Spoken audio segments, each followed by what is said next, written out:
তারা যখন দেখবেন হাজার হাজার গীবতের মামলার আসামি, একটা গীবতের বিচার হওয়া ছাড়া পাও নাড়াতে পারবেন না ভাই।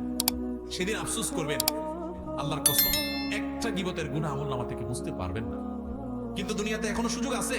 আসুন আমরা প্রতিজ্ঞা করি, গীবতের ভয়াবহতা জানার পর চেষ্টা করি দূরে থাকার, কিন্তু কিছুদিন পর আবার গীবত হয়ে যায়। এখন গীবতের তওবা কিভাবে করব? এর থেকে দূরে থাকার উপায় কি? আপনারা গীবত কাকে বলে চিনেন তো? নবী সাল্লাল্লাহু আলাইহি সাল্লাম বলেছেন, আতাদরুনা মাল গীবা? তোমরা কি জানো গীবত কাকে বলে? সাহাবীরা বলেছেন নবী সাল্লাল্লাহু আলাইহি সাল্লামকে আল্লাহ এবং তার রাসূল ভালো জানেন। নবী সাল্লাল্লাহু আলাইহি সাল্লাম গীবতের সংজ্ঞা দিচ্ছেন যে গীবত হলো যিকরুকা আখাকা মা ইয়াকরাহুহু। তুমি কারোর পিছনে যদি এমন কিছু বলো যেটা তার সামনে বলে সে মনে কষ্ট পাবে, এর নাম গীবত।